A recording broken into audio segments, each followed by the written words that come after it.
అని వెళ్ళాడో లేదో నాకు తెలీదు. అదే ఇప్పుడు ఆల్రెడీ పోలీస్ స్టేషన్కి వెళ్ళారు, తను కంప్లైంట్ కూడా రిజిస్టర్ చేశారు. సో దీని ఎఫ్ఐఆర్ అవుతుంది. మీరు అన్నట్టుగా ఎఫ్ఐఆర్తో ఆగిపోతుందా? ఇది నిజంగానే సీరియస్ ఇన్వెస్టిగేషన్ జరిగి అసలు కల్ప్రిట్లు ఎవరైనా పట్టుకుంటారో లేదన్నది మనం ఎదురు చూడాల్సింది. బాగా అనిపించింది ఏంటంటే సింపుల్ గా టెలిగ్రాఫ్ చట్టం తెలుసా నీకు, నా ఇంటికి వచ్చి నా దొంగతనం బయట పెడతావు నువ్వు అనే టైప్ లో మాట్లాడితే నాకు నవ్వు వచ్చింది యాక్చువల్ గా. రైట్. సో ఫైనల్ గా మీరు శశిధర్ గారికి ఎలాంటి న్యాయం జరగాలని కోరుకుంటున్నారు? అంటే మీ ఒపీనియన్ ప్రకారం ఎలాంటి ఇది ఏం జరిగితే న్యాయం దొరికినట్టు అంటారు? ఇది క్లియర్ గా white collar offence. White collar offence direct CP గారు రోజు అవగాహన కల్పిస్తున్నట్టు. ఈయన డైరెక్ట్ పబ్లిక్ ఫిగర్ వచ్చి నేను అవును 2 రోజుల్లో డబ్బులు తీసుకుంటే నీకు అప్పుడే పదవులు వస్తాయని ఆయన కన్ఫెస్ చేసిన లైవ్ లో. రైట్.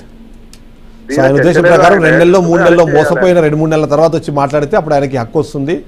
వారంలోనో లేకపోతే 2-3 రోజుల్లోనో మాట్లాడితే ఆయనకు ఆ హక్కు లేదు అన్నది ఆయన చెప్పే ప్రయత్నం చేసినట్టు అని మీరు అనుకుంటున్నారు? అలాంటి వాళ్ళని అరెస్ట్ చేయాలి ఫస్ట్, చేసి పోలీసులు ఆటోమేటిక్ గా కొత్త చట్టాలు వచ్చినాయంట దానిలో చీటింగ్ కేసులు గట్టిగా ఉండొచ్చు అని ఎక్స్పెక్ట్ చేస్తున్నాం. అలా చేయకుండా పాపం ఆయనను 3 రోజుల నుంచి ఛానల్ చెప్తుంటే నాకు కూడా అరే పాపం ఈయన శిక్ష ఈయన పడుతున్నట్టుంది. అవును. అయితే నేను thank you very much Mallesh గారు మీ ఒపీనియన్ చెప్పినందుకు. ఎందుకంటే సామాన్య ప్రజలందరూ కూడా ఇదే తరహా ఆలోచనలో ఉన్నారు. ఎందుకంటే గతంలో కపిలవాయి దిలీప్ కుమార్ సంబంధించి ఆయన ఉద్యమ నేతగా కావచ్చు లేకపోతే రాజకీయ నాయకుడిగా అందరూ చాలా గొప్ప వ్యక్తిగా భావించారు. కానీ బట్ కనిపిస్తున్న ఆధారాల ప్రకారం శశిధర్ గారు చెప్తున్న దాని ప్రకారము ఎక్కడో ఏదో జరిగింది. బట్ దానికి సమాధానం చెప్పకపోగా తను ఏదైతే యూజ్ చేసిన లాంగ్వేజ్ కానివ్వండి లేకపోతే స్టేచర్కి సంబంధించి మాట్లాడే నేపథ్యంలో తను చేసిన తప్పులు మాత్రం ఖచ్చితంగా ప్రతి ఒక్కరు ఖండిస్తున్నారు. ఇప్పుడు సాధారణ పౌరులు కూడా దాని గురించి మాట్లాడే ప్రయత్నం చేస్తున్న నేపథ్యంలో శశిధర్ గారు అయితే ఇక్కడ అంటే మీరు ముందు మాట్లాడుతున్నట్టు అంటే మీ ప్రొఫెషన్కి సంబంధించి కూడా ఒక డిస్కషన్ చేశారు ఆయన. ఎందుకంటే మీరు ఆల్రెడీ ఇప్పటికే ఈ ఫిల్మ్ మేకింగ్ ప్రొఫెషన్లో ఉన్నారు, లేదా షార్ట్ ఫిల్మ్ అయినా సరే ఏదైనా సరే మీకు ఈ మిమిక్రీ ఆర్టిస్ట్ వీళ్ళందరితో పరిచయాలు ఉంటాయి కాబట్టి అది మిమిక్రీ చేయించారేమో అన్న ఒక అనుమానం కూడా దాన్ని వ్యక్తం చేశారు. సో దానికి మీరేమంటారు? ఇది కూడా చాలా ఎక్స్ట్రీమ్ అండి.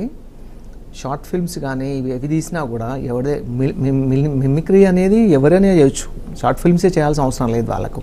రైట్. ఇలాంటి వాడైనా మిమిక్రీ అనేది చాలా నడుస్తుంటుంది. అండ్ ఇంకొకటి ఆయన తప్పించుకోవడానికి ఎంత ట్రై చేసినా ఛాన్స్ లేదండి అక్కడ. బికాస్ వాళ్ళ ఇంటికి అయినప్పుడు వాళ్ళ ఇంట్లో వాయిస్ రికార్డులు కానీ వాళ్ళ ఇంట్లో పొజిషన్ తీసుకున్నా, గ్లోబల్ GPS తీసుకున్నా లేకపోతే గూగుల్ లొకేషన్ తీసుకున్నా లేకపోతే CC ఫుటేజ్ తీసుకున్నా, నా లొకేషన్ లైవ్ లొకేషన్ తీసుకున్నా, I took lot of care అండి ఆ రోజే. I took all that precautions.